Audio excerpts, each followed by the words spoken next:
Hola, muy buenas tardes a todos los presentes aquí en las instalaciones de la Casa Universitaria Lola Álvarez Bravo. Yo soy Fernando Núñez y seré el moderador de la quinta sesión del Conversatorio de Humanidades y Ciencias Sociales, con la mesa titulada El fútbol desde la vida cotidiana, nacionalismo, economía, política y cultura. Esta actividad es impulsada por el Departamento de Humanidades, Artes y Culturas Extranjeras del Centro Universitario de los Lagos, de la Universidad de Guadalajara. La dinámica para esta mesa de diálogo consiste en una conversación fluida en torno a algunas preguntas clave del tema que nos convoca el día de hoy. Después de presentar a nuestros ponentes, cederé el uso de la voz para comenzar la charla y tendremos un espacio al final para retroalimentación por parte del público que nos acompaña. Procedo a presentar a nuestros ponentes. Refugio Ciel Noriega Collazo es egresado de la licenciatura en Humanidades por el CULAGOS. Desde 2021 ha trabajado como docente en el Centro Regional de Desarrollo Humano, CRECER, en asignaturas de Historia y Filosofía, y desde 2023 en el Colegio Emma Willard en asignaturas de Historia y Formación Cívica y Ética en el nivel secundaria. Ha impartido charlas para estudiantes de preparatoria y ejerció como bombero forestal por parte de Secretaría del Medio Ambiente y Desarrollo Territorial, combatiendo en todo Jalisco. Sus temas de interés versan sobre la historia cultural. Eduardo Camacho Mercado es historiador con doctorado en Ciencias Sociales con especialidad en Historia por el Centro de Investigaciones y Estudios Superiores en Antropología Social, Unidad Occidente, conocido como CIESAS Occidente. Es profesor investigador del Departamento de Humanidades, Artes y Culturas Extranjeras del Centro Universitario de los Lagos de la Universidad de Guadalajara. Y sus líneas de investigación son el catolicismo social, historia del catolicismo en México y las relaciones Iglesia-Estado. Por último, Jesús Eduardo Cervantes López es licenciado en Humanidades con orientación en Historia Cultural.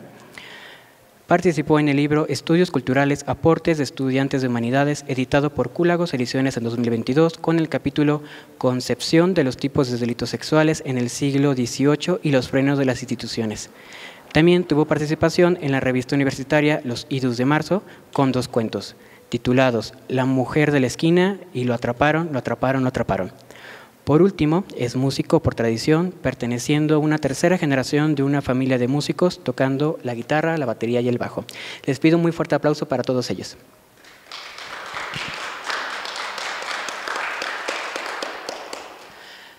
Ahora una pequeña introducción. El fútbol, como sabrán todos, y no es ninguna sorpresa, es el deporte más visto y jugado a nivel mundial. Según datos de World Atlas en 2023, se estimaba un aproximado de 3.5 mil millones de aficionados a nivel mundial,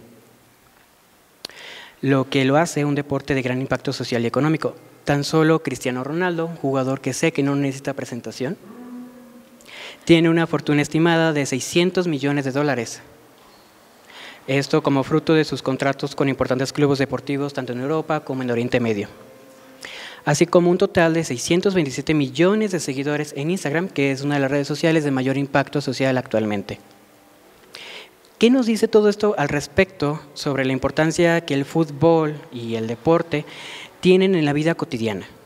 ¿Bajo qué lentes podemos analizar el fútbol para poder comprender su complejidad e influencia y qué podemos aprender al respecto? El día de hoy estamos aquí para dialogar. Como una primera pregunta para nuestros ponentes y para entrar un poco en tema, ¿qué relación tiene el fútbol y cómo ha estado presente en sus vidas? ¿Cómo se identifican con el fútbol? ¿Son acaso aficionados, deportistas? ¿Qué relación tiene con ustedes?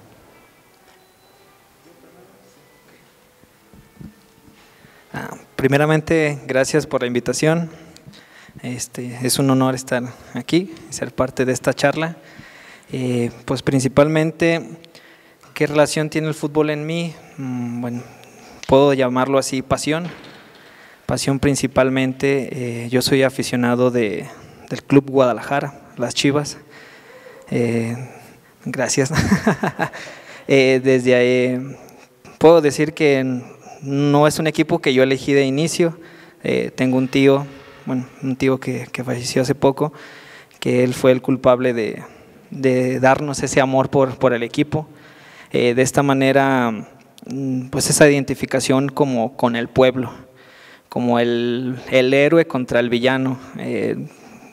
Como hemos visto, espero no ofender a nadie, ¿verdad? Normalmente el América para las Chivas es el villano, ¿no? Es el villano, es el que tiene el poder económico, las ayudas arbitrales, cosas así. En el caso de Chivas, pues es la identidad del pueblo, no deja de ser más mexicano que ni la selección mexicana, aunque quieran decir, actualmente ahí está la polémica con Ormeño, que es tiene descendencia peruana, o Cowell, que tiene descendencia estadounidense. También Miguel Ponce tiene descendencia estadounidense. Bueno, es pocho. Entonces, pues la Constitución dice que cualquier persona que tenga rasgos o parentesco sanguíneo mexicano es mexicano naturalmente. Entonces, bueno, para mí esto es pasión, es esa identificación con el pueblo, de los de abajo, estar luchando contra el opositor, que en este caso es el dinero, pero no como tal. Es todo eso, no todo es malo, porque hasta cierto punto el fútbol no es clasista. Normalmente en una colonia se vive pues acomodados, de bajos recursos, otros altos, y no dejan de, bueno, en mis tiempos, porque actualmente ya es muy difícil ver a niños en la calle jugando, en mis tiempos había forma de jugar en la calle y todos nos juntábamos. Las clases no se marcaban, no, ahí el que importaba era quién era el bueno, quién quería jugar con el bueno, o quién quiere ser el rival del bueno para convertirse en el segundo bueno o el mejor.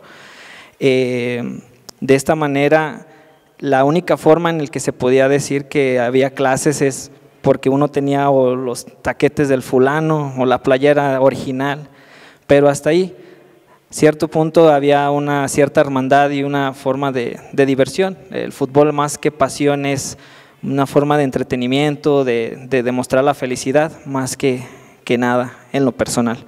Que otro asunto sería también la identificación con los jugadores. En mis tiempos, puedo decirlo, hubo más jugadores con el que uno se identificaba, uno como mexicano. Yo tengo varios como Osvaldo Sánchez, Omar Bravo, Alberto Medina, el Bofo Bautista, Ramón Morales, Ramón Ramírez, Manuel Sol, Johnny Magallón, Carlos Salcido. Puedo decirle a toda la alineación de ese momento, de las Chivas que a mí me tocaron, a las Chivas actuales. A un niño le preguntas ahorita, ¿con quién te identificas? ¿Cristiano Ronaldo o Messi? No tiene nada de malo, yo respeto mucho eso, y a mí me gusta mucho cómo juega Messi, pero yo puedo decir Cristiano Ronaldo es un excelente jugador, porque ahí se demuestra el esfuerzo con lo que puedes llegar esforzándote, y Messi es como el talento nato con lo que nacen muchas personas. Entonces, yo con esto quiero concluir un poquito de mi participación con ese aspecto. La identificación que había en el fútbol sí era más como con lo mexicano, con Cuauhtémoc Blanco, con Palencia, Chava Carmona, Jorge Campos, que no se diga, ese sigue siendo ídolo mundial, entre otros, y puedo decir más porque conozco muchísimos jugadores, pero cedo la palabra. Buenas tardes, igual agradezco la invitación, aquí me toca estar. Creo que esta es la pregunta más fácil para mí, ¿no? ¿Cómo veo yo cómo fue el fútbol para mí en mi vida? Creo que tendría que hablar demasiado, porque desde que tengo memoria pues viene de la familia, ¿no? Esto del deporte, del fútbol. Entonces yo, bueno, en mi caso, desde que tengo 6, 7 años, pues se me integra un equipo de fútbol, ¿no? Échale a darle como tu papá, como tus abuelos, como tu familia. Entonces uno va generando esa identidad a partir del fútbol. Fue uno de mis primeros pilares para mi identidad. Si yo no era bueno para el fútbol, créanme que no me sentía, decía, no, pues no soy nada, soy bien malo. Tenía que sentirme de la bolita, ¿no? Entonces durante mucho tiempo, casi más de la mitad de mi vida, tengo 28, más de 15 años, el fútbol formó parte de mi vida demasiado, porque créanme, la pregunta es cómo formó parte de mi vida, ¿verdad? Entonces me voy a desarrollar un poquito. En cuestiones de la carrera, yo en mi infancia prefería ser futbolista que un profesor, ¿no? Que estudiar humanidades o la licenciatura en humanidades. cuando entro a la carrera entras a un mundo completamente distinto y dices, ahora me estoy topando con pared, ¿no? A leerle a todo lo contrario a lo que tú hacías, deportes. Me considero, no es humildad, me considero un deportista nato en el sentido de que pues, se me dio muchos deportes, incluso hubiera preferido ser, bueno, perdone esto, pero me hubiera gustado ser un deportista profesional, no se pudo desarrollar, pero se me dio el ámbito del estudio y lo aproveché. Más a mi fanatismo, bueno, créame que a mí el fanatismo no se me da, no me gusta, no soy de las personas que sí, el fútbol formó parte de mi vida, pero jamás me dejé llevar por ese punto del fanatismo, el llegar a ofender, en llevar más allá este tipo de amor por el deporte, ¿no? Por el fútbol en sí. También fui como mi compañero a un lado, también le fui soy chivista, también me tocaron los meros clásicos del Chivas, incluso mi correo es omarbravo@live.com.mx, ¿no? En serio, así es mi correo, y no lo he cambiado, hasta la fecha sigue ese Omar Bravo. Porque a mí me tocó el goleador, ¿no? Era cuando era el goleador, el 9 poderosísimo del Chivas. Pero en fin, ya para terminar, sí fue un factor muy importante en mi vida el fútbol, me desarrolló en mucho tiempo de mi vida, me generó una identidad, ya últimamente me he despegado de ese ámbito, ya, bueno, de ese gusto, no en todo el sentido, pero créanme que le decía a mis compañeros, me toca hablar sobre fútbol cuando estoy más separado de este ámbito, ¿no? Deportivo, ya casi no estoy tan acercado por cuestiones de que, pues, bueno, uno madura, no tiene trabajo y a veces pierde un poco de contacto con eso. Pero bueno, ese es mi punto. Gracias. Bueno, yo soy un aficionado desapasionado hace mucho tiempo. Sí me tocó, obviamente, en mi etapa de juventud, no tanto fanatismo, pero sí era de los que sufrían y cuando ganaban las Chivas el lunes iba a comprar el periódico y me decía él de los puestos de periódico que efectivamente cuando ganaban las Chivas se vendían más periódicos que cuando perdían, porque la gente ni siquiera quería ver el resultado en el periódico, ¿no? Pues sí, yo también soy chivista de primera generación, creo. A mi papá no le interesaba el fútbol y yo creo que me nació por el barrio. Yo soy de un barrio de Guadalajara, bueno, de Zapopan, que es Atemajac. Y tanto Atemajac como su vecino, que es el barrio de la fábrica de Atemajac, y el barrio de la Experiencia, y del Batán, estos como 4 barrios, son muy, muy futboleros por tradición. De hecho, son la cuna del fútbol en Jalisco, ¿no? Sobre todo las empresas textiles, que es donde nace el fútbol. Entonces, pues yo vivo a 3 cuadras de la fábrica de Atemajac, vivo a 4 cuadras de la plaza del barrio de Atemajac, ¿no? Entonces estoy a la mitad. Entonces yo creo que de ahí me nació, ¿no? De estos jugadores pues de los clásicos, que nada más vemos los nombres y nunca los vimos jugar. Y mis ídolos pues son más viejos, obviamente. Para mí Benjamín Galindo es el mejor medio que ha habido en México, muy superior a Cuauhtémoc Blanco, por ejemplo. Ramón Ramírez, el Yayo de la Torre, el Chepo de la Torre, esa generación 86-87 fue la que me marcó. Yo solía ir al fútbol, me iba caminando y me regresaba caminando, cuando todavía se podía. Vivo que a 4 kilómetros más o menos del estadio y me alcanzaba con mi domingo. Sí, antes el Estadio Jalisco era solo zona A, zona B, zona C. Zona A era abajo, zona B era arriba a los lados y zona C era en las cabeceras. Y con 3 pesos te alcanzaba para la zona C, ¿no? Entonces yo fui mucho, varias temporadas al estadio. Fui hasta la semifinal del año en que fueron campeones 86-87. Yo tenía 16 años y a la final ya no pude porque por más que intenté y me formé y todo, no alcancé boleto, pero no podía. O sea, me alcanzaba el domingo para el boleto, pero ya reventa no. Y pues sí, con el tiempo uno se va desapasionando. En realidad el fútbol me interesa como aficionado, ya no sigo los colores de ninguno. Si ganan las Chivas, veo el resumen y veo los goles, si pierden no me interesa, no lo veo simplemente y prefiero disfrutar el fútbol con los equipos que sean, ¿no? Luego también podríamos abundar en esto del juego del villano y el héroe y el nacionalismo y todo, ¿no? Porque en el caso del Guadalajara y del y del América pues lo reflejan muy bien. Y en el caso del fútbol tapatío quizás ahora ya no parezca porque los dos equipos son muy populares, pero el origen del Atlas es aristocrático, ¿sí? Ustedes ven Fernández del Valle, Coliñón, Cortina, de la clase alta, de hecho jugaban muy bien porque ellos ya habían jugado en los colegios de Europa donde estudiaban en Inglaterra. De hecho los colores del Atlas son los colores del colegio donde estudiaron estas personas. Obviamente llegaron sabiendo jugar fútbol mejor, ¿no? Me di a la tarea de leer, bueno, yo intenté hacer un libro sobre el fútbol amateur en Atemajac y la experiencia, pero pues no me dio para mucho, no lo seguí. Pero entre lo que revisé, imagínense ustedes los primeros años del fútbol, no hay internet, no hay radio, bueno, hay radio, pero no llegan noticias. Es decir, un jugador de México no sabía cómo jugaba un brasileño, porque nunca lo había visto. Los europeos no sabían cómo, los europeos descubrieron cómo jugaban los sudamericanos hasta el Mundial del 34, y les sorprendió muchísimo cómo jugaban. ¿Por qué? Porque cada lugar en su aislamiento hizo su escuela, ¿no? Y lo que decía aquí un autor que acabo de leer es que el estilo mexicano era del caballazo. Es decir, hagan de cuenta que todavía se parecía mucho al rugby. Era un equipo donde uno solo de manera personal iba driblando y la manera de despojarlo de la pelota era desplazándolo con el cuerpo. Un caballazo. La bola quedaba suelta y un compañero la tomaba o el otro lo tomaba, y así era como los niños en el kinder que todos van por la bola. Más o menos ese era el estilo de juego mexicano, ¿no? Hasta que empezaron a recibir visita de jugadores de la Ciudad de México, de jugadores españoles. El Colo-Colo fue el primer el equipo chileno que vino a México y obviamente golearon a todos.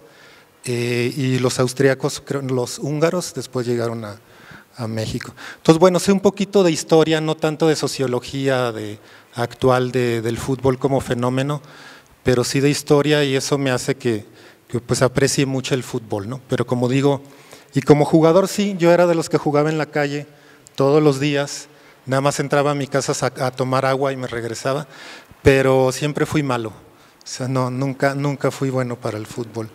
A veces me ponían de portero y era bueno, pero era muy bajito. Yo fui un niño muy bajito hasta la prepa, que ya crecí un poquito, ¿no? Entonces, era bueno para porterear siempre y cuando no la aventaran arriba, ¿no? Y pues esa es mi relación con el fútbol. Muchas gracias. Como notarán, nuestros ponentes tienen varias cosas en común. La primera es que son chivistas. Vaya, qué novedad aquí en Jalisco, ¿no? Y la segunda es que la mayoría, ellos pertenecen al área de humanidades, son historiadores o historiadoras en formación. Y uno se preguntará por qué ellos son los ponentes si el tema es el deporte, ¿no? Y es que justamente tiene relación con la siguiente pregunta. ¿Cómo es abordado el fenómeno deportivo dentro de la academia? ¿Se estudia el fútbol dentro de las ciencias sociales? ¿Y cómo se aborda, no? ¿Quién hace el favor? Sí se aborda y mucho. Hay mucho trabajo sobre el fútbol en la academia, desde la sociología, la antropología sobre todo. Hay mucha literatura sobre el fútbol, que es lo que yo más he leído.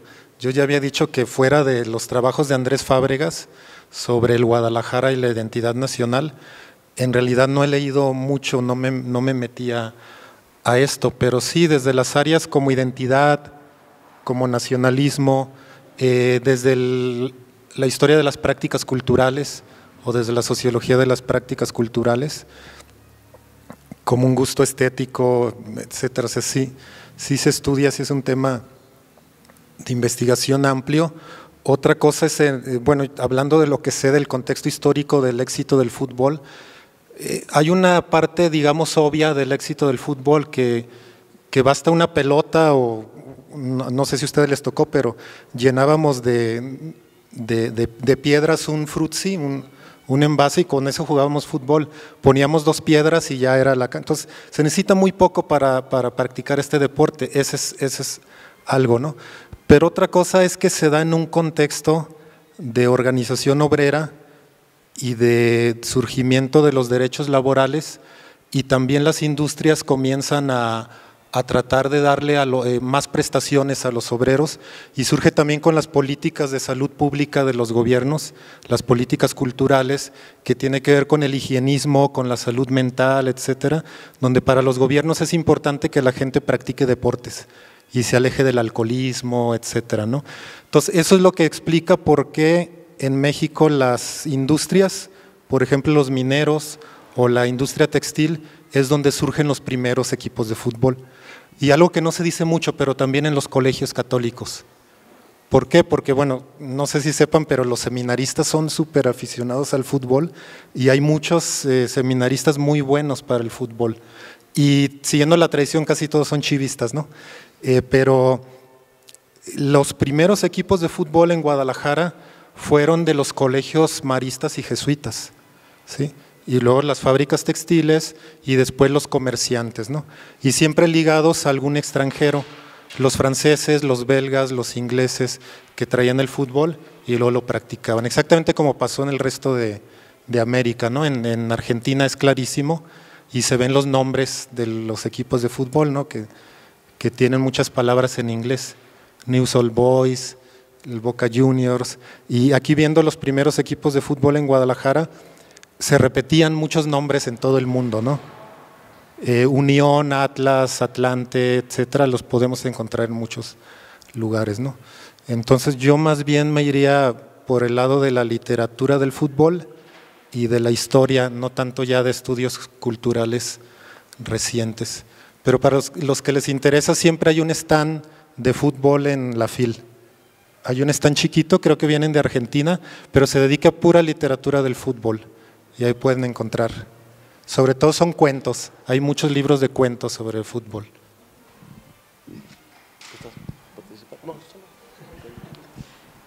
Chale. Ahí dispensen. Pues, bueno, saliendo a lo mejor un poquito de lo que hablaba el doctor Camacho, bueno, no tanto salirme como tal del todo, pero también estudiar la historia o el inicio, la forma de fundar el club, también de ahí empieza a crearse una identificación, hay un sentimiento de pertenencia. ¿Qué quiero decir con esto?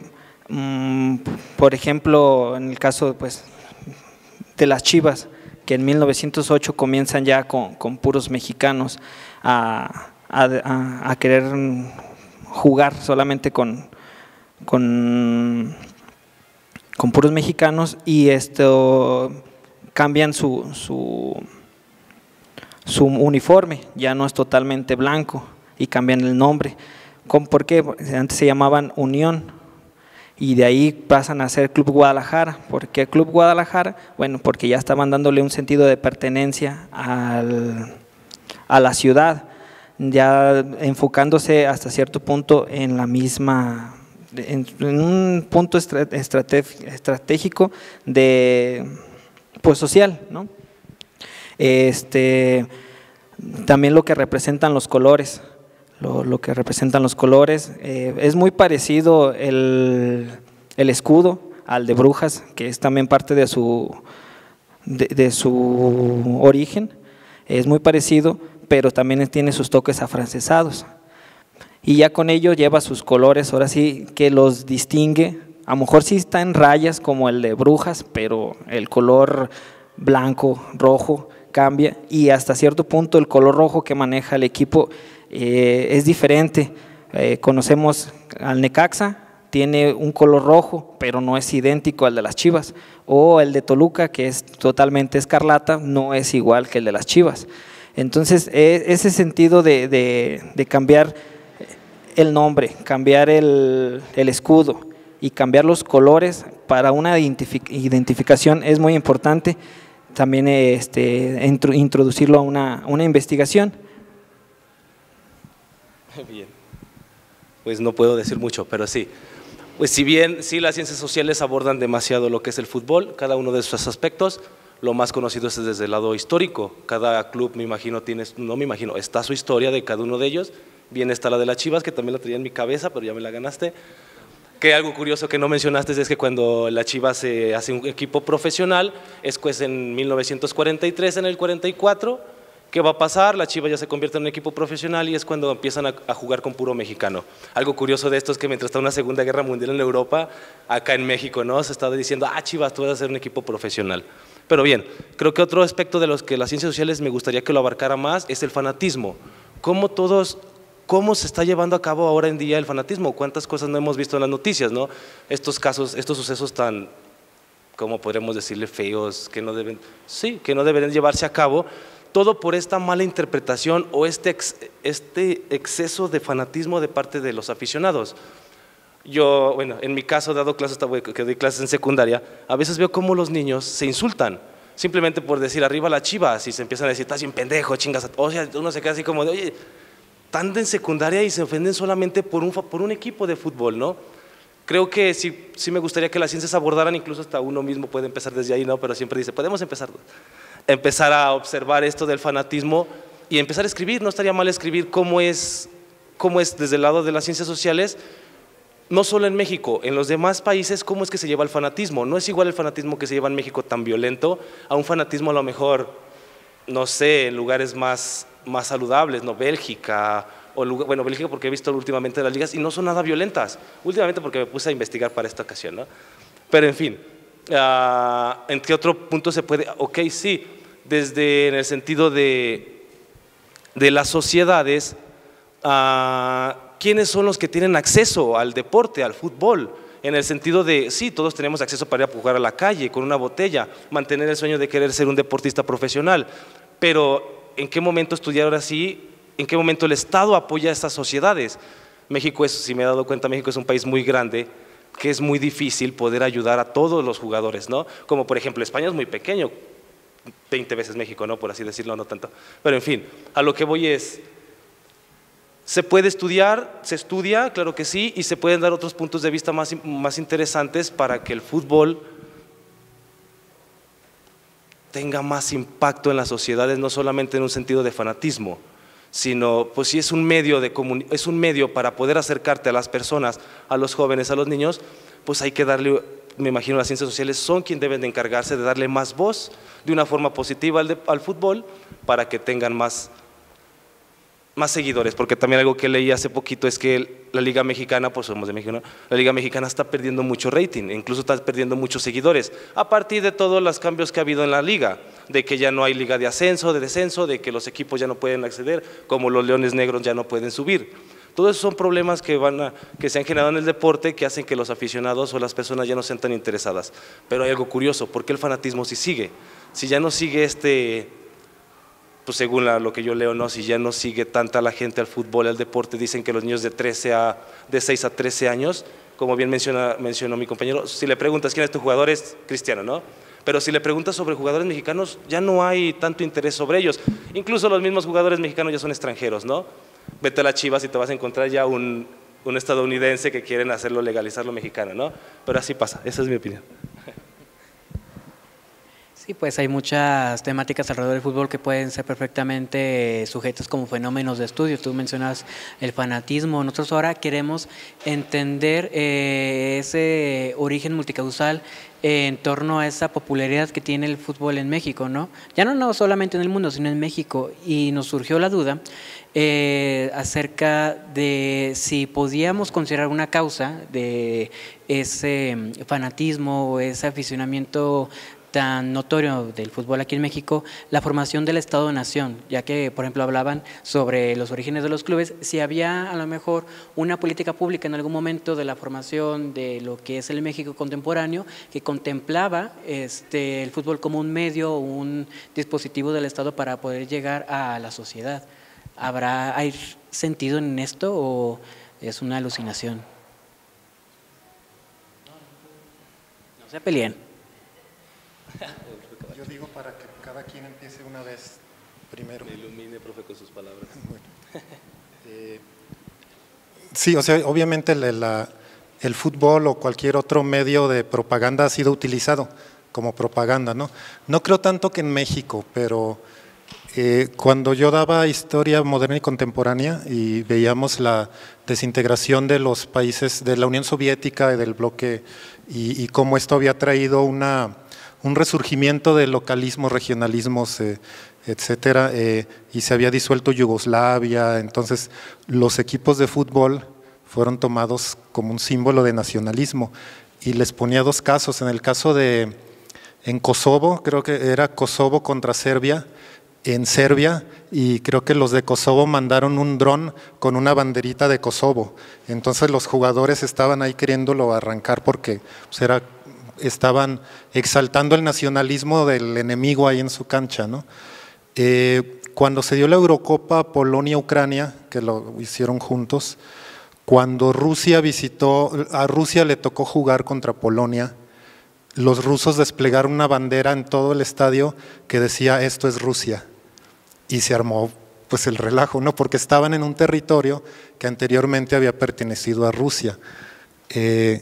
Polonia siempre ha sido como al que han bulleado de la Europa del Este, porque ya fuera Austria, Alemania, Rusia, siempre le quitaban territorio, lo desaparecían, luego regresaba. Entonces,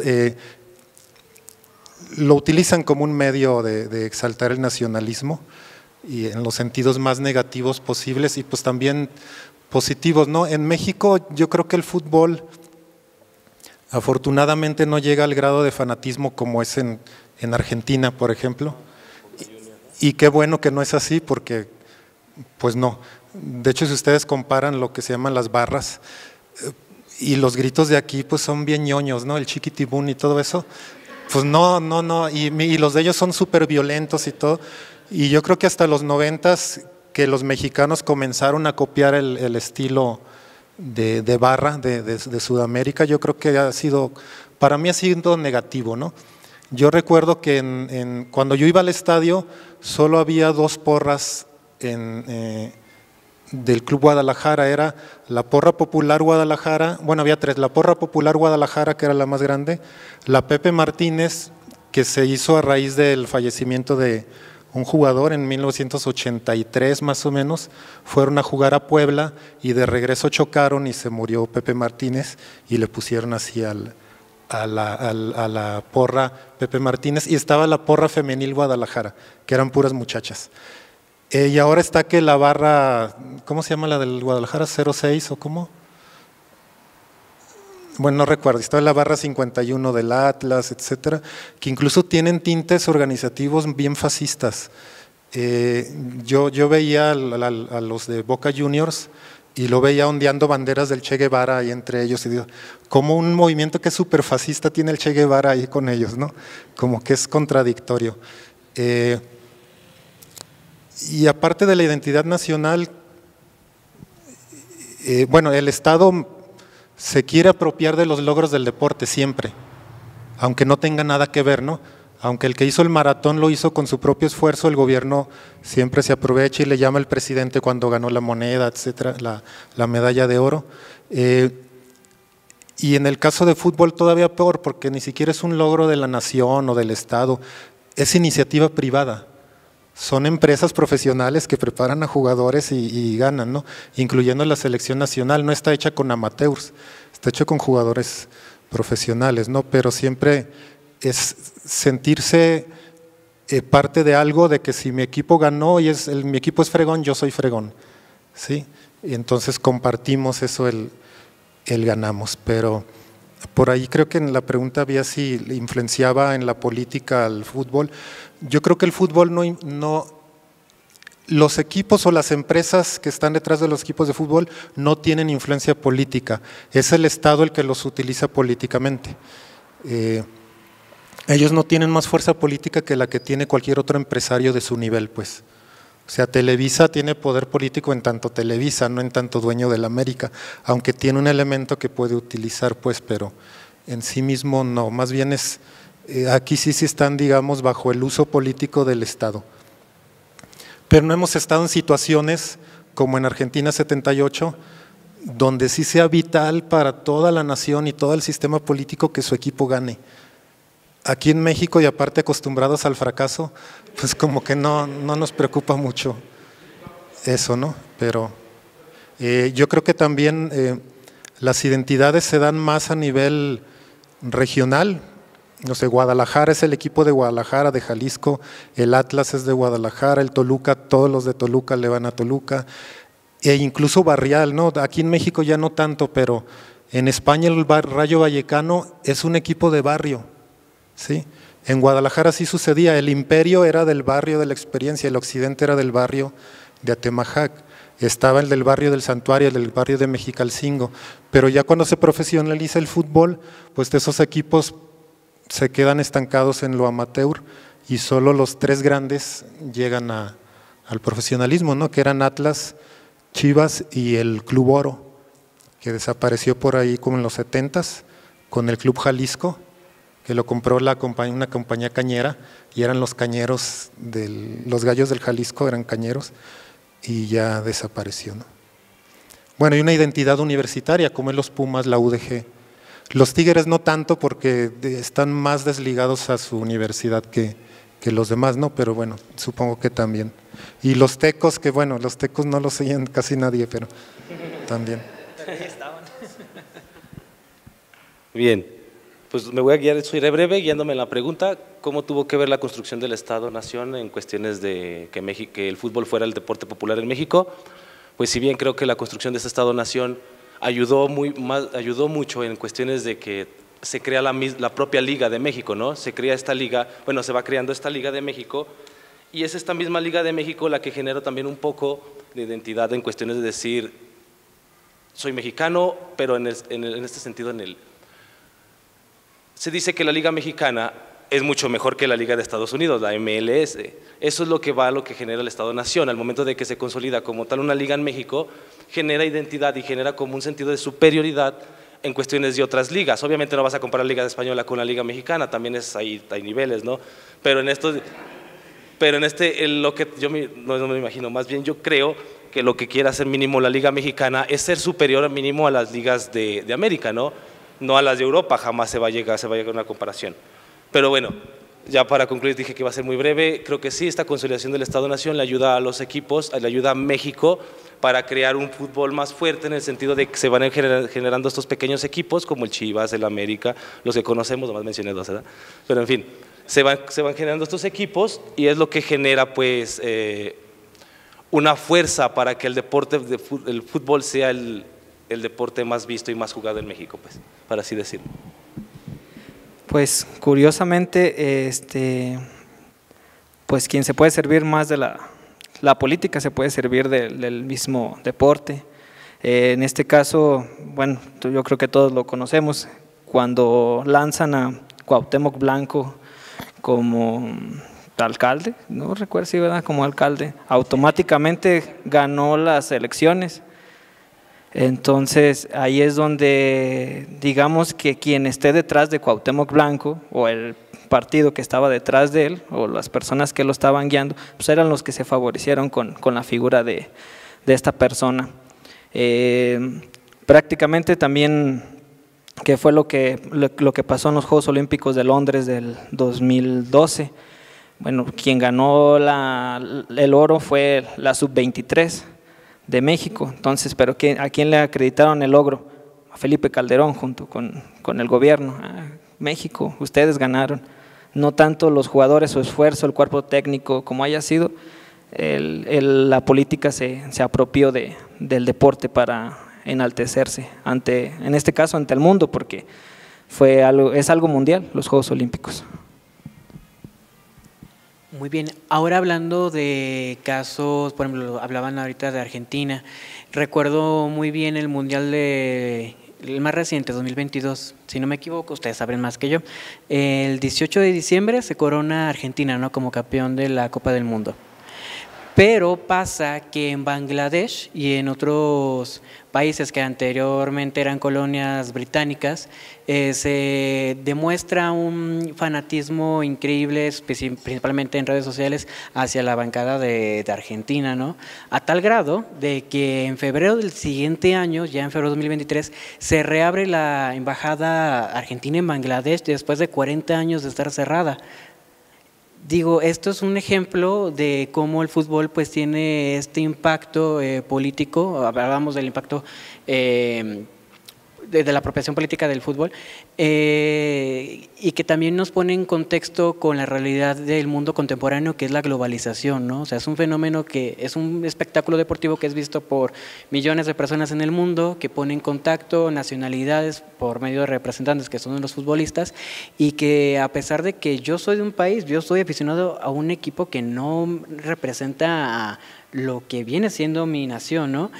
Entonces la pregunta es si el fútbol, en este caso, puede ser una representación del impacto de lo que es la globalización, y si lo es, cómo se reflejan en este deporte los conflictos presentes en el contacto multicultural, como lo son la xenofobia, la intolerancia y la discriminación, ¿no? Que no es nada ajeno. Hay un caso curioso, y espero, y si no lo conocen, pues sí, indaguen un poquito. No sé si recuerdan a Drogba, un jugador de Costa de Marfil.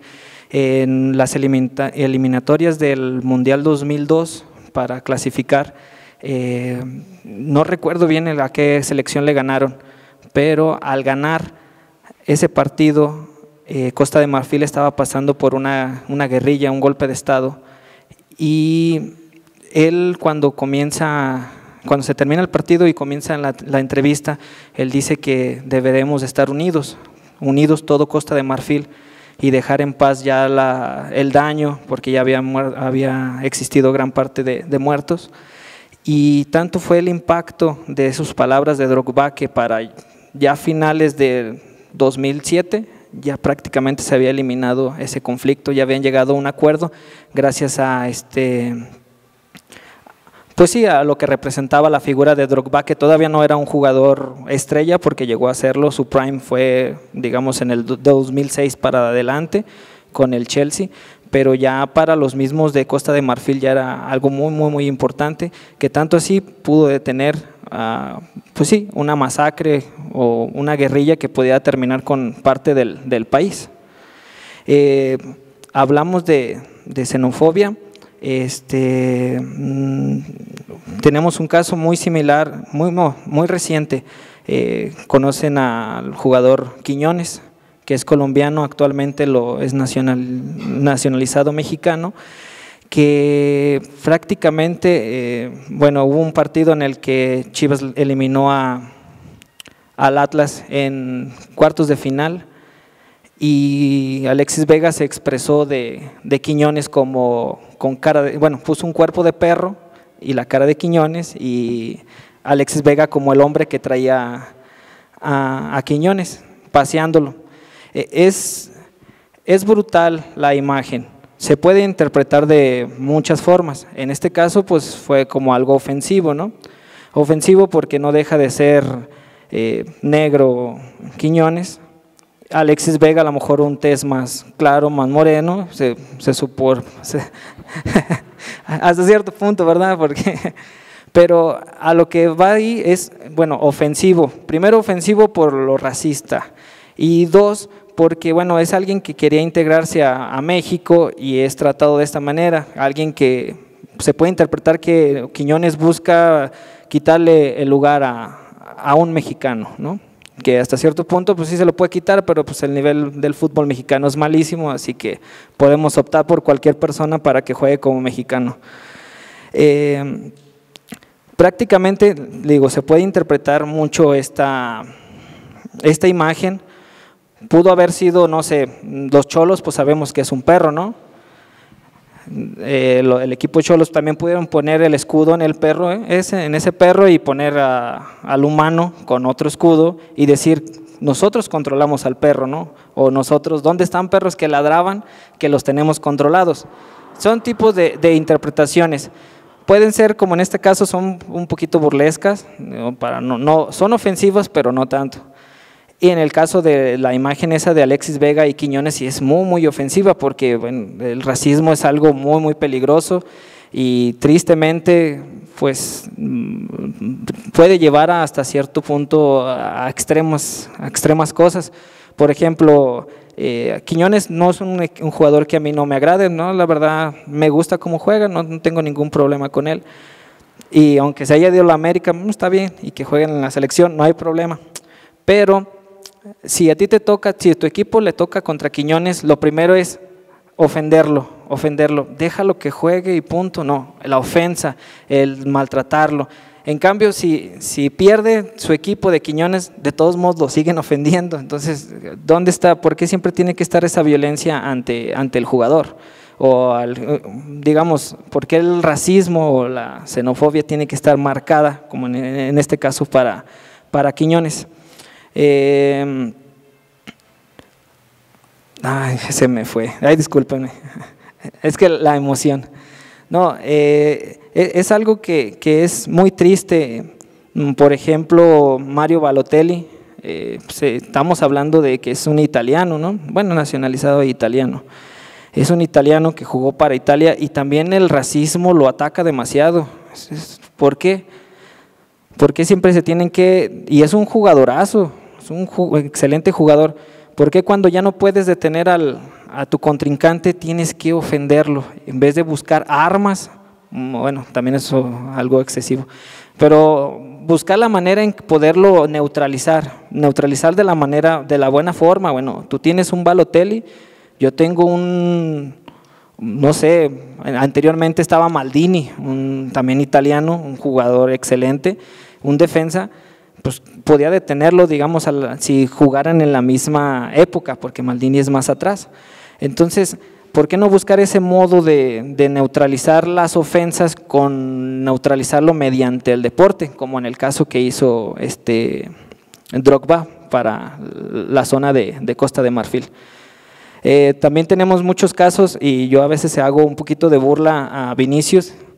Vinicius es un jugador que para él es puro ataque, toda la gente lo ataca, si hace algo bueno lo atacan, si hace algo malo lo atacan, pero es una persona que es muy provocador, no le gusta que le digan, pero le gusta estar ofendiendo. En todo un partido, si se pone uno a analizar nada más a Vinicius se la pasa ofendiendo al quien le toque como quien lo cubra, todo el tiempo, pero si él hiciera una mala referencia sobre su físico, porque siempre él es el número uno contra el racismo, es cuando él salta y protesta. Entonces, ¿dónde estamos?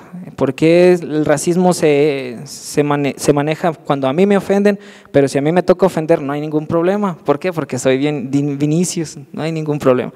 Esas son las cosas que sí me llaman la atención en el aspecto del fútbol, en la que podemos investigarlo, ¿por qué no?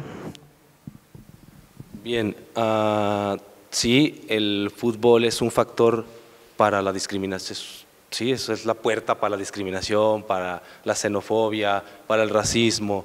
Claro que sí, no se puede quitar, me imagino yo, el fútbol de esas características. Es lamentable lo que estoy diciendo, pero seguimos siendo humanos, ¿no? No porque juegue fútbol voy a dejar de ser humano y voy a dejar de ser esto. En serio, a lo que voy es, ya no tengo más ejemplos que decir, ¿no? Ya los dijo casi todos mis compañeros. Iba a decir el de Vinicius, pero ese fue por otro lado. Yo en ese sentido siento que sí, el caso que yo tenía, el de Vinicius, sufre mucho de racismo por cuestiones de su color. Dice mi compañero, es una persona que a lo mejor al momento de estar haciendo el ataque le dice cosas a las demás personas. Yo jamás lo había visto de esa manera, ya se armó la plática, no lo había visto de esa manera, porque yo sentía más bien que si Vinicius hace algo es burlarse del jugador. O sea, hay jugadores que se pueden burlar porque eres bueno. La única forma de tú ganarle a alguien que es más bueno que tú es ofendiéndole, ¿no? Si él te gana y es muy superior que él, pues lo más básico porque vas a decir eres un negro, eres un chango, le avientas una banana, porque has sufrido de ese tipo de racismo, ¿no?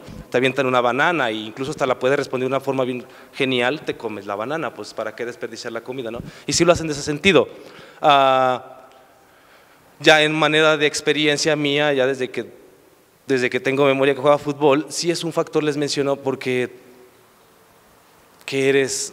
si eres más bueno que la persona te empiezan a atacar por tus cuestiones físicas y te empiezan a decir Así es el fútbol, lamentablemente hasta en el mismo equipo, cuando tú eres superior a los demás, ese mismo equipo se trata de opacarte, incluso hasta bajas de nivel, no es mentira, muchos jugadores, por ejemplo Kaká cuando entró al Madrid, que también llegó como el mejor jugador del mundo y de pronto desciende muy horrible, ¿no? ¿Qué pasó con Kaká? El Madrid lo acabó, y así muchos jugadores entre otros jugadores, ¿no? En cuestiones de xenofobia, miren qué curioso, yo lo estaba reflexionando, se dice pensar, no filosofar en ese sentido, cómo la xenofobia solamente son para algunos países, no para todos. Por ejemplo, nosotros como mexicanos, les decía hace rato, tenemos este sentido de superioridad a los demás equipos del sur, o ya sea también en Estados Unidos. Por ejemplo, si tú eres un hondureño, estás jugando aquí en Lago, le dices, eres un hondureño, eres malo. Pero si es un argentino, le dicen, es un argentino, es muy bueno, porque ya cada nación tiene sus características. Entonces, la xenofobia sí existe mucho en el fútbol. Yo lo vi desde la manera que en cuanto uno siente que esa persona es más buena que tú, la única forma que tú le puedes ganar o vencer es siendo de esa manera, siendo racista, siendo hasta homofóbica en algunos sentidos, ¿no? Quizás la persona ni es gay, pero le empieza a decir esas palabras, pues. En fin, le paso la palabra. Gracias. Bueno, un dicho común que todos dicen que el fútbol es el reflejo de la vida, pues si en la vida hay racismo, pues en el fútbol va a haber racismo. Si el mundo está globalizado, el fútbol obviamente que está globalizado, ¿no? Lo que dije al principio, cuando, no recuerdo la anécdota, pero creo que fue Suecia-Uruguay, los suecos estaban sacadísimos de onda porque nunca habían visto jugar así el fútbol. Para ellos eso era como cosa de otro planeta, ¿no? Me imagino que ellos eran más estructurados, pases largos, directo, tirar a gol, y los uruguayos eran más de pase corto, de acompañamiento, de burlar al enemigo. Era el estilo sudamericano de jugar. Eso ahora es imposible, ahora ya todos sabemos cómo juegan todos, incluso casi ya son los mismos sistemas y ya no hay diferencias. Todavía hay, digamos, escuelas que se pueden diferenciar, a lo mejor el fútbol brasileño, pero a veces ha habido selecciones brasileñas que no juegan como brasileños, ya perdieron ese estilo, ¿no? O pueden surgir más escuelas más que de naciones o de ligas de entrenadores de fútbol, ¿no? Que al estilo La Volpe, que al estilo el de Barcelona, Guardiola, sí, al estilo Guardiola, etcétera, ¿no? Al estilo alemán. Sí, entonces no se puede ya ocultar, o sea, el mundo está súper globalizado. Cualquiera puede aquí comprar o mandar traer una camiseta del equipo del mundo que quiera, hasta de la liga turca, del último lugar de la liga, se consigue la camiseta, puedes acceder a sus partidos de fútbol, puedes ver cómo juegan, y eso también explica, sí es cierto que ha bajado la afición al fútbol mexicano por la baja de calidad también del fútbol mexicano y las reglas que lo han pues lo han perjudicado, pero también por la globalización. O sea, si pasan un Pachuca, Cholos de Tijuana y un Barcelona-Real Madrid, pues yo voy a ver el de Barcelona-Real Madrid, obviamente, ¿no? Entonces sí, ahí se refleja la globalización. Yo creo que es muy difícil que, a lo que creo que puede aspirar la Liga Mexicana, tiene de dos: o meterle muchísimo dinero como la MLS o las ligas árabes para atraer muchos jugadores, que eso no va a pasar, o la otra es mejorar internamente y convertirse en exportadores como son Uruguay, Argentina, Brasil, Chile. Pero la Liga Mexicana nunca va a estar al nivel de las europeas porque el mercado está así, pues, o sea, sale un buen jugador, se va a ir. La Liga Argentina y la Liga Brasileña no tiene el nivel que tienen los jugadores argentinos. Es decir, los grandes jugadores argentinos no juegan en las ligas de sus países, entonces no están los mejores en Argentina. Entonces yo creo que sí ha habido momentos en que la Liga Mexicana está a un nivel muy cercano de la Argentina y la uruguaya, aunque los jugadores argentinos son pues muy superiores. Y respecto del racismo, todo lo que dijeron es cierto, pero afortunadamente cuando haya una política institucional de control, va a funcionar todo. Yo creo que la FIFA sí tiene una política muy rigurosa. Si no existieran esas políticas, ya sería un relajo todo, ¿no? Tanto del comportamiento del público como el comportamiento de los jugadores. Pero esa es la manera. O sea, prohibir. Yo también estoy a favor de que se prohíba el canto, el grito homofóbico cuando despeja el portero. Dicen, es que así es el fútbol, pues no es homofobia, es decirle cobarde o burlarse de él, o sea lo que sea, ya, o sea, ya maduren. O sea, esa cuestión del grito, de hecho, yo siempre he tenido un pleito con el humor mexicano y el albur, porque curiosamente el albur siempre juega con sodomizar al otro. A eso se basa todo el humor mexicano, ¿no? Exactamente todos los chistes es decir que yo voy a violar al otro o que el otro es maricón. Ese es el albur, ¿no? Entonces, ¿qué ganamos con eso, no? Esta relación de homosexualidad doble, porque pues también el que somete es homosexual, ¿no? Pero pues eso no se ve. Entonces yo creo que sí hay una política institucional firme, seria, como hay en la FIFA. A mí me parece que se puede controlar, ¿no? Si no la hay, pues sí se va a descontrolar.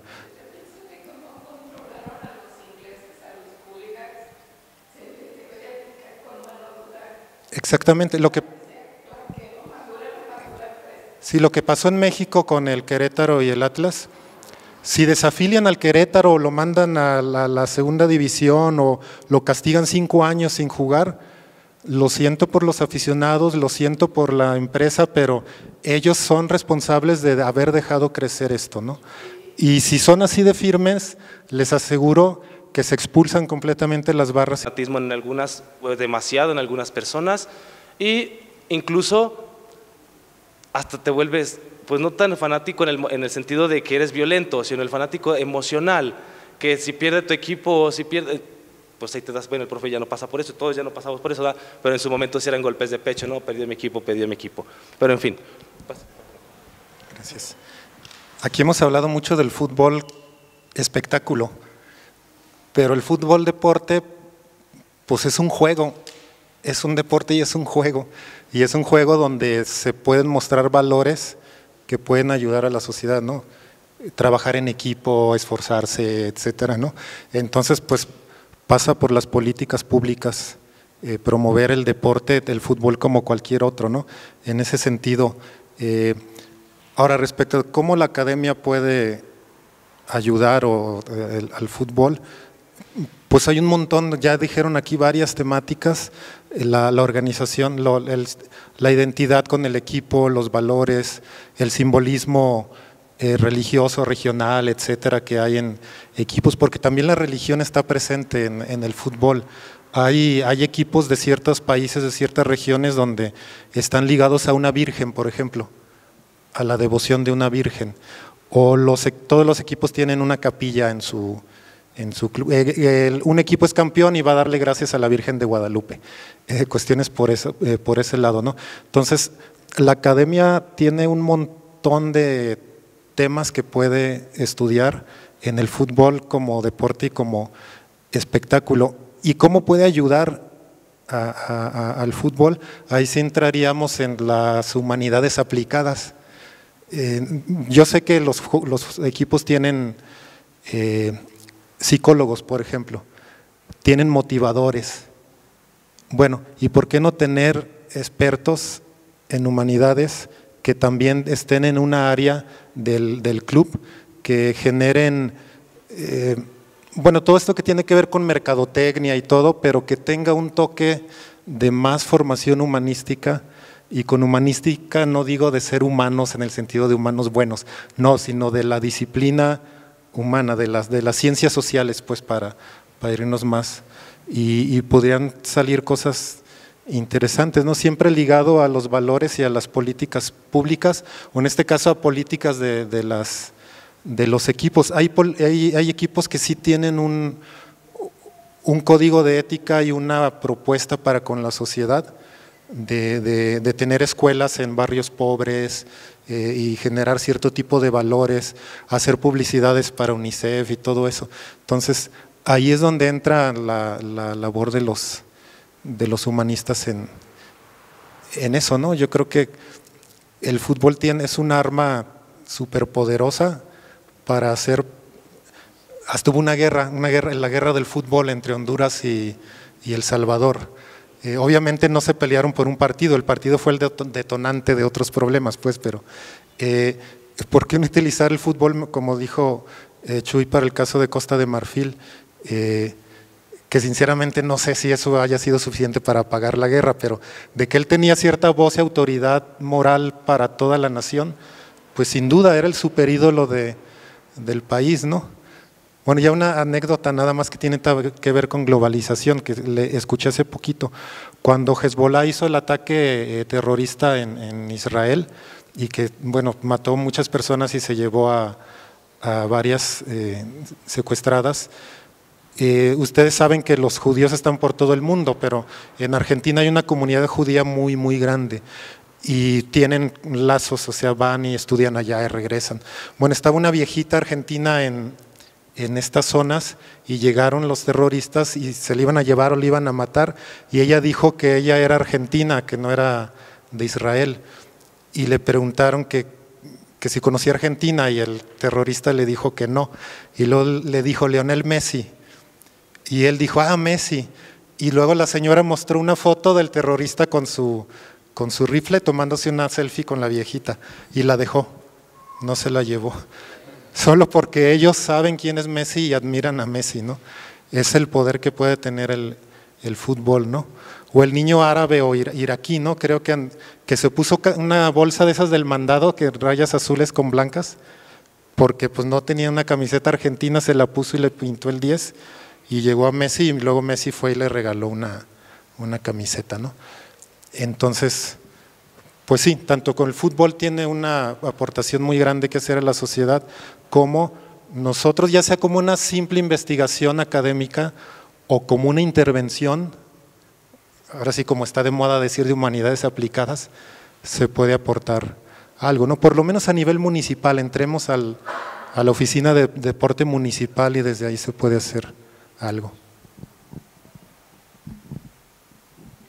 Muchas gracias. Y como última pregunta, para antes de proceder a la ronda de retroalimentación por parte del público, una que puede desatar como nuevamente estas pasiones que tenemos dentro, y es que en vísperas de la próxima Copa Mundial de Fútbol 2026, que como sabemos es una sede compartida entre Canadá, Estados Unidos y México, ¿qué podemos esperar, ¿no?, de este nuevo Mundial? Esto en una clave política, económica y social. ¿Qué beneficios o qué desventaja nos puede traer a México? Pues económicamente puede traer bastante.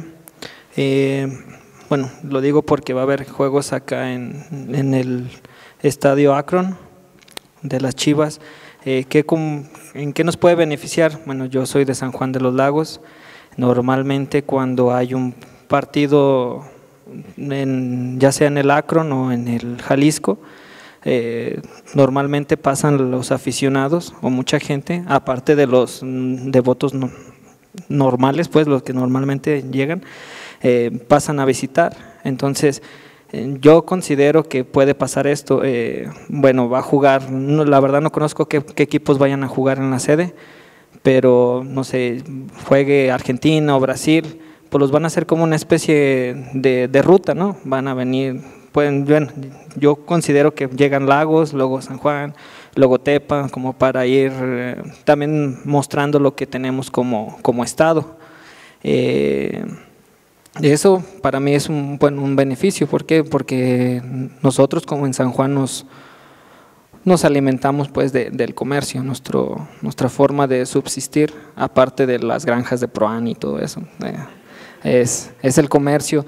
Aquel que no tiene trabajo, bueno, que no trabaja para un patrón o para una empresa, puede hacerse de dinero gracias al comercio.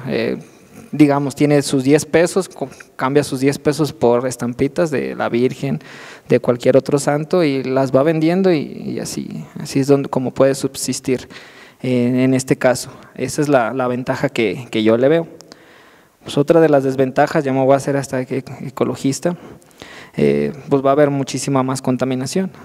más contaminación, más basura, más como tal aglomeración de personas, bueno, trae consigo también ciertos virus, enfermedades que pues nos pueden perjudicar.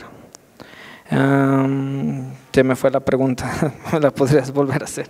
En clave política, económica y social, ¿qué podemos esperar del próximo Mundial de Fútbol, especialmente para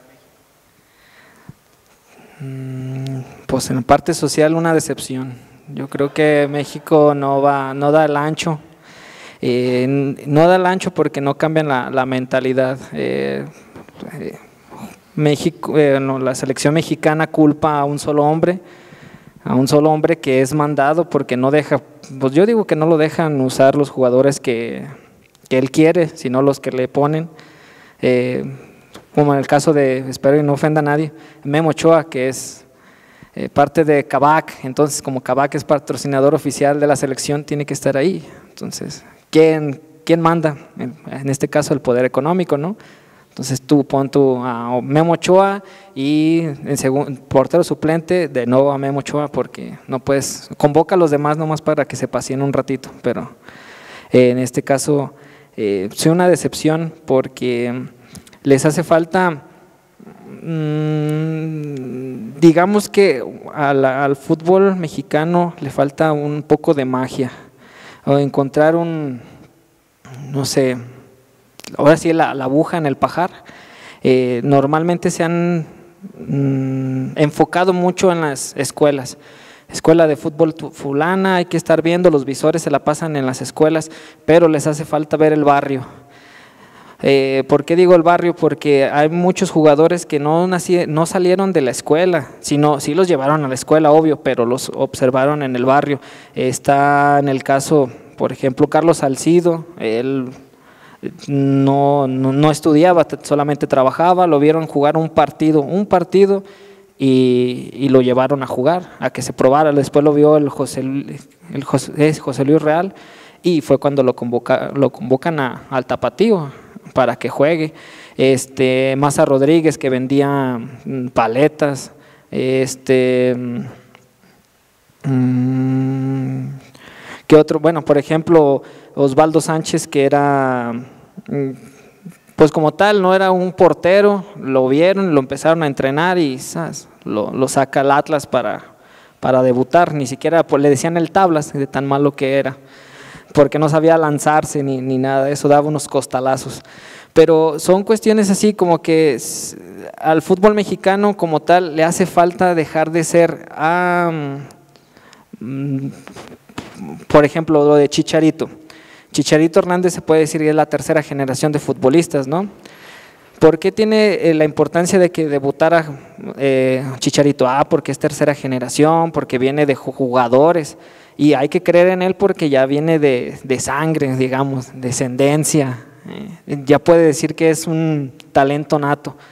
Y en cambio llega un jugador de barrio y pues no le podemos dar oportunidad, es que mi compadre, el primo, el tío, el fulano, que son bien malos todos, pero ya dieron su tajada, dejamos a un ladito al jugador que probablemente fuera bueno, ¿verdad? Porque pues, ni lo probaron, ni le dieron la oportunidad, pero probaron al malo que ya había dado su tajada. Entonces ya me estoy desviando bien mucho. Ya volviendo un poquito más, la verdad, pues una decepción para mí, una decepción va a ser la selección mexicana y ya paso. Bien, yo me centro en lo social, no tanto en la selección. Sabemos que la selección va a llegar hasta el cuarto o quinto partido, de ahí no vamos a pasar, va a ser emocionante mientras lo veamos, pero una vez que quite, pues bueno, sí. Pero más en lo social, en cuestiones del acceso que vamos a tener nosotros los mexicanos, poder ir a ver a juegos de otros países o a jugadores que de verdad yo tengo mucho sin verlos, pero cuando me toca verlos en la televisión es increíble su modo de juego y tanto yo no soy la única persona que comparte esto, ¿no? Ha de haber muchísimos en México que comparten este mismo sentimiento, estas mismas ganas de querer ver a un jugador muy bueno. Obviamente voy a hablar de fútbol ahora sí directamente, cómo juega, cómo maneja el balón, cómo da el pase, cómo le tira. Créanme que me gustaría mucho ir a ver esos partidos. Entonces yo lo veo bueno en cuestiones sociales, ¿no? Vamos a tener esa oportunidad. Imagínense que viniera Cristiano, ¿no? Que le tocara jugar aquí en México a Cristiano, o que le tocara jugar a Messi, que le tocara jugar a a otros jugadores, ¿no? Para no mencionar a toda una lista, Mbappé, o sea, hay muchísimos jugadores. A este hombre nuevo, se me fue hasta su nombre de tan nuevo que es, pero bueno, en fin, en lo económico ya bien lo mencionó él, va a ser también muy bueno para México en cuestiones económicas porque se va a dar mucho el comercio, incluso creo que hasta cuánto no se va a dar de turismo en México gracias al Mundial, esto va a ser de ley. Y en cuestiones políticas, veamos a ver si no se llevan en ese momento algunos movimientos, esperemos no hayan problemas sociales en ese momento preciso de que se lleva a cabo el Mundial, para no pasar, no creo que vaya a pasar la matanza de Tlatelolco, ¿verdad? Pero que no pasen cosas así tan fuertes, ¿no? En ese sentido. Gracias. Bueno, siendo muy pesimistas, ojalá y no pase un atentado. Y si pasa, lo más seguro es que sea en Estados Unidos, no en México, a menos que en México juegue un equipo de fútbol que tenga de un país con problemas, ¿no? Pero espero que no. Económicamente, pues sí va a haber derrama económica, tampoco tanto, pues porque son 3 sedes y muy pocos partidos. Futbolísticamente yo estoy de acuerdo, a lo mejor sí pasan al 5.º partido, pero porque ahora son como 80 selecciones, ¿no? O sea, va a ser como la Liga Mexicana, que son 18 y califican 10. Pues no, así no se puede, ¿no? Entonces, obviamente quizás pase pues porque les van a tocar con equipos muy malos. Yo también he pensado a ver si puedo ir a algún partido, pero igual y viene Alemania o igual y nos toca ver Australia-Costa Rica y pues tampoco ir al Mundial para ver Australia-Costa Rica como que no, porque les digo, van a venir, no sé cuántos son, van a ser ahora 42 o algo así, entonces obviamente la calidad va a bajar. Yo más bien diría que deberían de ser, en lugar de aumentar, reducir, para que sí llegaran de veras pero bueno, tiene que ver con cuestiones económicas. Pues eso, y la misma política y mercadotecnia de siempre, el Estado queriéndose apropiar de los logros o apostándole todo a que la selección haga algo, y las empresas pues patrocinando y sacando el máximo dinero posible, la gente ilusionada y se divierte un rato y ya. O sea, en resumen, pues no va a tener mucha trascendencia, bueno, así lo veo yo, pues como les digo, ya no me apasiona tanto el fútbol, pues igual ni hago el intento de comprar boletos, pero… Muy bien, agradezco muchísimo las intervenciones de nuestros ponentes y en este momento abrimos un espacio de 10-15 minutos para recibir preguntas, comentarios, sugerencias por parte de la audiencia que aquí nos acompaña. Por favor, les pido que levantando la mano para hacerles el uso del micrófono. Hola, muy buenas tardes. Agradezco pues la charla que nos dieron. Me da mucho gusto ver a Ociel. Pues como estudiante de Ciencias Sociales,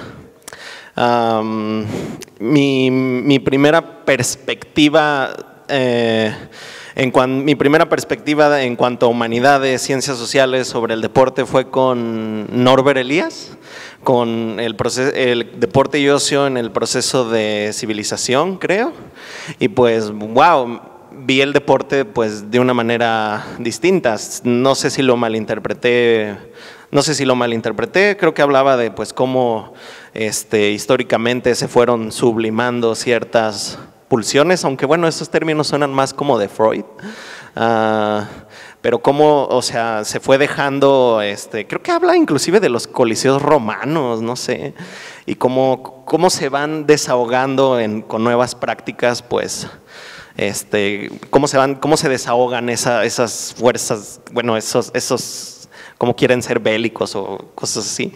Lo vemos reflejado, creo que pues el partido del Mundial Argentina-Inglaterra, cómo se desquitaron por las Malvinas, creo que también en un Mundial Irak y Estados Unidos. Bueno, mi pregunta es, ustedes como formados en las ciencias sociales, ¿cómo definirían, gracias a lo que han estudiado, no solo por su pasión directa del deporte, me gustaría saber cómo definen el fútbol? ¿Qué es qué es el fútbol para ustedes, tanto por su pasión como por lo que han aprendido gracias a las ciencias sociales.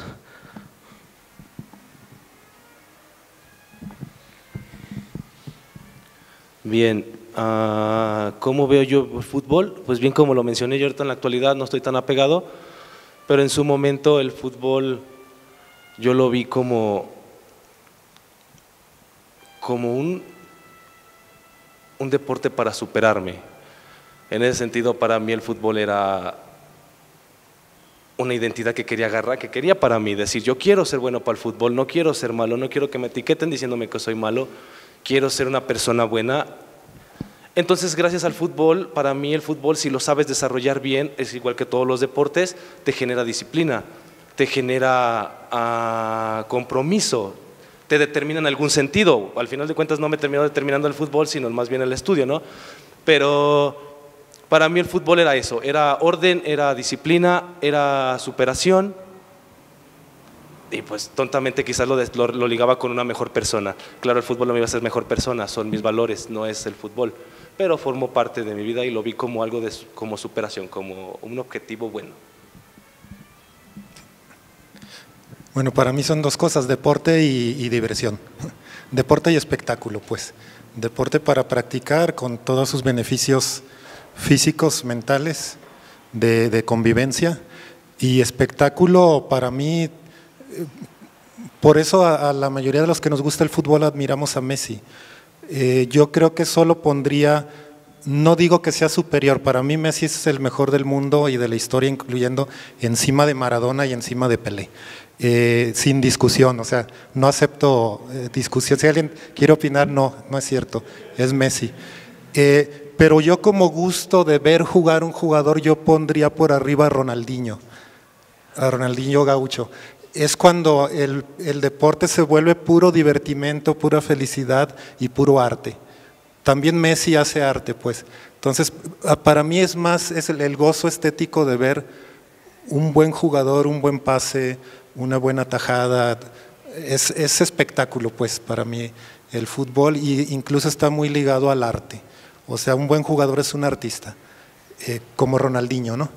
Para mí es el punto máximo del fútbol. Claro que hay muchísimos más, pues. Y Messi, pues, es un genio, es un fuera de serie. Y bueno, respecto a lo de Norbert Elias, pues sí, sí conozco el texto y sí, también los partidos de fútbol o cualquier otro deporte se utilizan como una alegoría o de sublimación de una guerra, pues, o sea, es como el freestyle, o sea, es como dicen, partírsela pero sin golpes, o sea, y así es el fútbol, pues, y que sí se ha utilizado políticamente, pero bueno, no creo que los argentinos se pusieron muy felices por ganar y todo, pero y los ingleses deben de haber estado muy tristes, pero si les preguntas ¿qué prefieres, perder el partido o las Malvinas? Pues por mí, o sea, eso de que yo fui campeón y al otro año el equipo me ganó y dicen que le apoyamos la corona, ¿y qué? O sea, el campeón soy yo, o sea, tú ganaste un partido, yo gané el campeonato.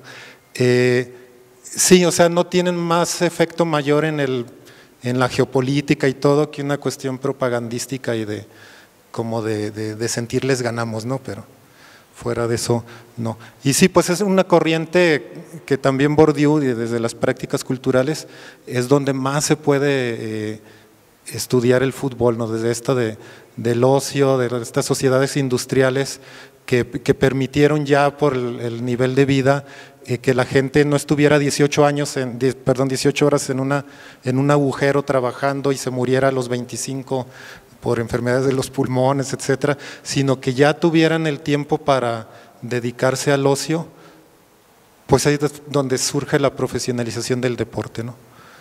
Y si eso tiene pues una avenida para investigar mucho. Una pausa, permítame. Van a entrar con la trivia con el profesor. Sí, entiendo, sí, es verdad que Messi, o sea, obviamente también el fútbol es diversión, lo sé, e incluso podemos verlo cuando jugaba Ronaldinho, ¿no? Con sus expresiones siempre sonriente y todo este tipo de onda. Yo soy más de Cristiano, no es que diga, soy fanático de Cristiano, no. no solo en ese sentido. Incluso no digo que a lo mejor en algún sentido lo sigo, porque para mí, como bien les menciono, el fútbol es disciplina.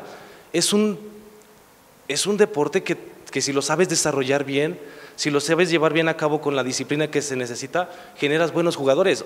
Yo sé que Messi es nato, que Ronaldinho era un jugador excelente y buenísimo, pero no hay un jugador para mí que sea como la figura del fútbol como Cristiano, en el sentido de que es una persona tan disciplinada, es una persona físicamente mucho mejor, según eso ya lo sabía, ¿no? Científicamente tiene un cuerpo de 23, 25 años, teniendo 30 y tantos años, simplemente por el hecho de ejercitarse, de cuidar su cuerpo.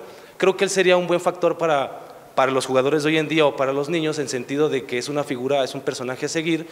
No digo que el tatuaje sea malo, igual se pueden tatuar, pero Cristiano es una persona que no bebe, que no tiene tatuajes, que es una persona muy disciplinada y metida al 100% en el deporte y en el ejercicio. Si los chicos de ahora tomaran esa disciplina que ese hombre tiene, oye, pues haríamos buenos jugadores, incluso no buenos jugadores, buenas personas, en el sentido de que, pues sí, Ronaldinho era bien borrachote, pero era muy bueno, ¿verdad? Cristiano es súper bueno, pero jamás fue borracho, jamás se hizo ese sentido de cosas.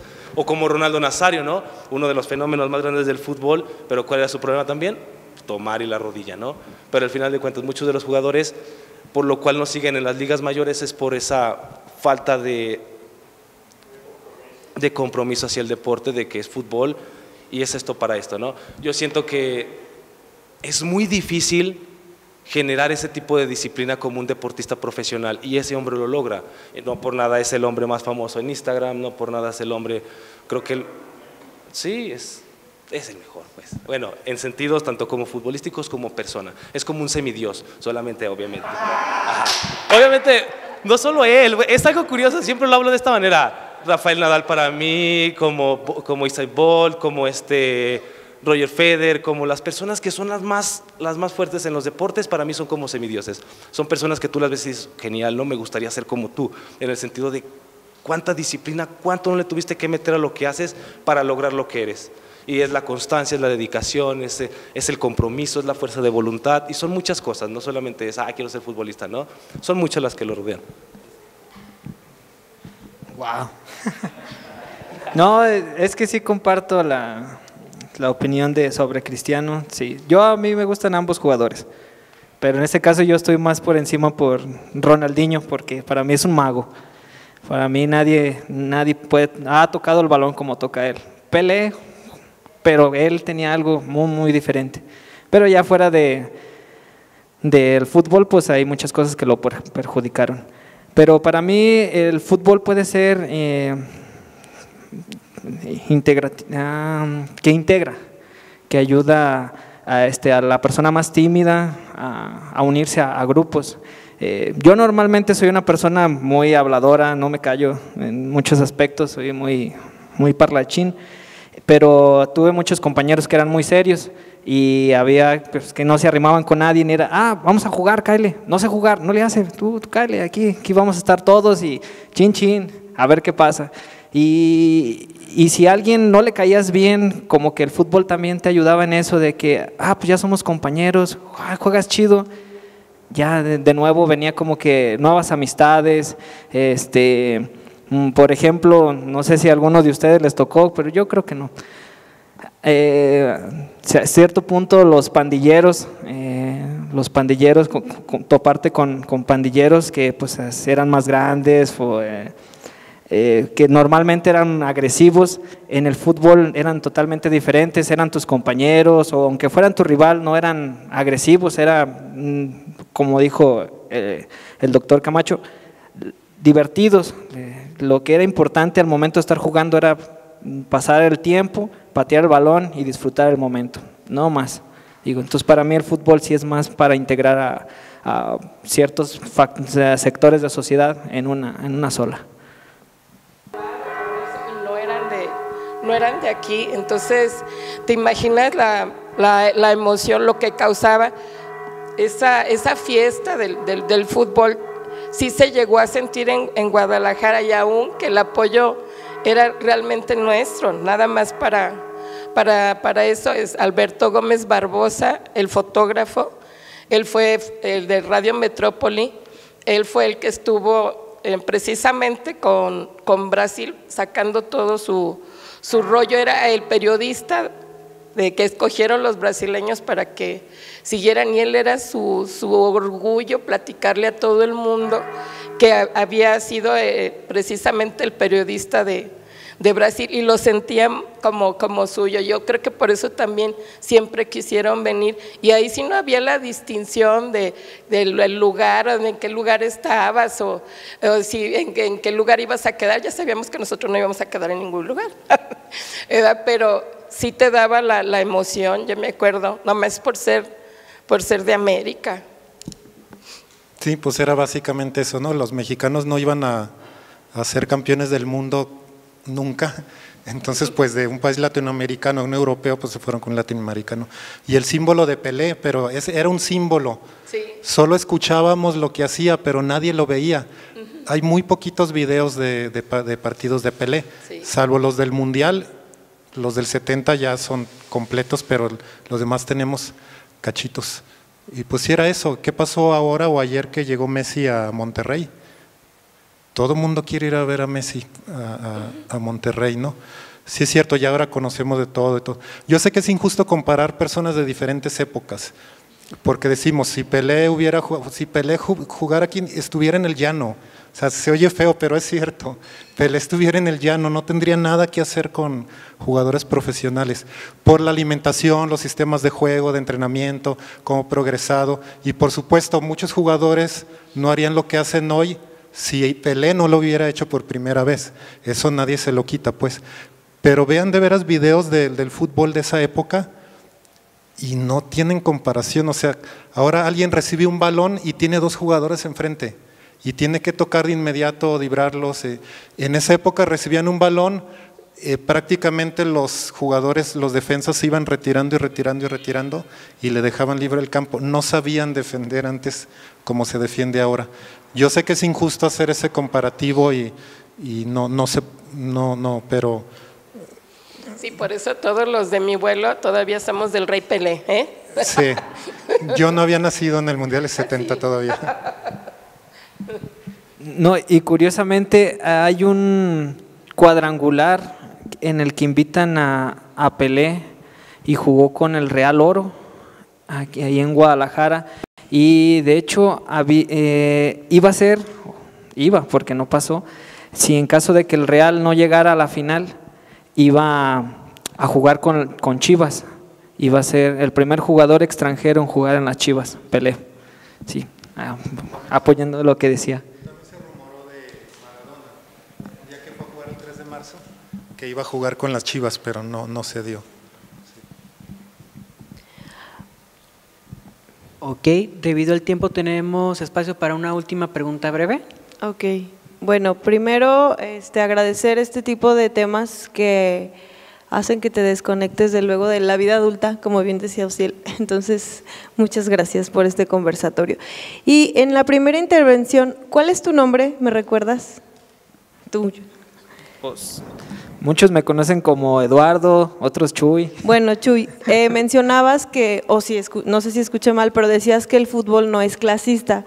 Y yo mi pregunta va encaminada en por qué crees que no es clasista, porque a mi perspectiva, digo, yo también soy chivista, crecí con un papá aficionado así cañón que me obligaba a ver los partidos y ahorita lo agradezco mucho porque sí me gusta mucho el fútbol.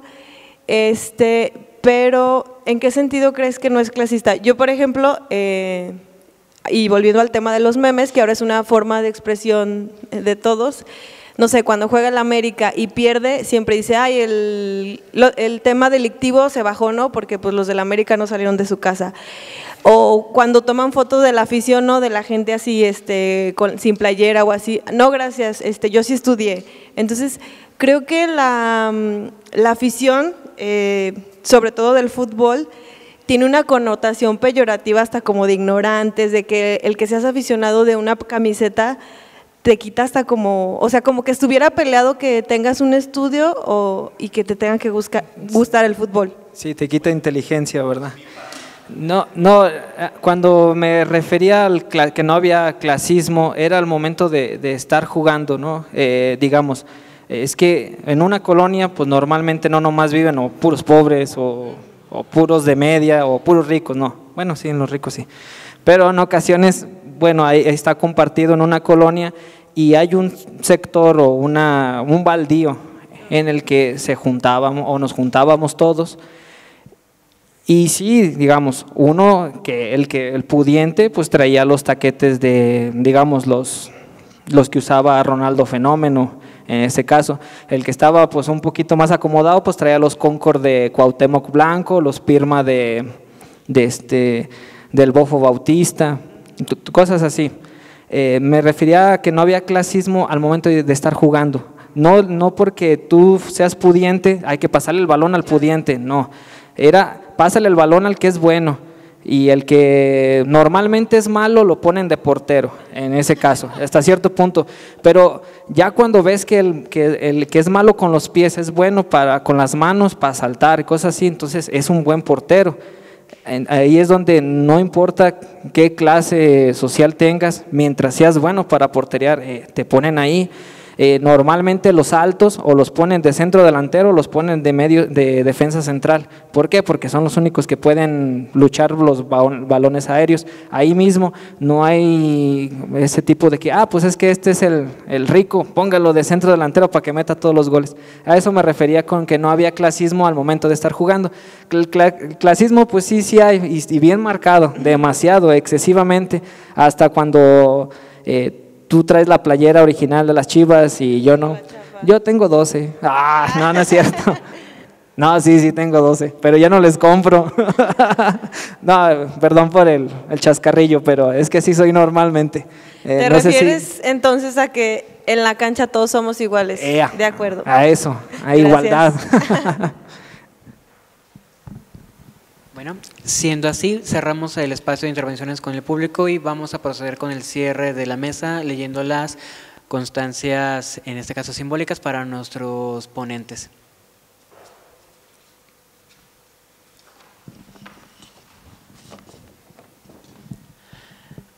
La Universidad de Guadalajara, a través del Centro Universitario de los Lagos, otorga la presente constancia a Jesús Eduardo Cervantes López, a Refugio Ciel Noriega Collazo y al doctor Eduardo Camacho Mercado por participar en la mesa de diálogo El fútbol desde la vida cotidiana, nacionalismo, economía y cultura, en el marco del conversatorio de Humanidades y Ciencias Sociales. Atentamente, piensa y trabaja, 30 años de la autonomía de la Universidad de Guadalajara y su organización en red. Lagos de Moreno, Jalisco, a 9 de abril de 2024. Firman la doctora Carla Noemí Padilla Martínez, secretaria académica, y la doctora Elba Martina Cortés Palacios, jefa del Departamento de Humanidades, Artes y Culturas Extranjeras. Les pido un fuerte aplauso.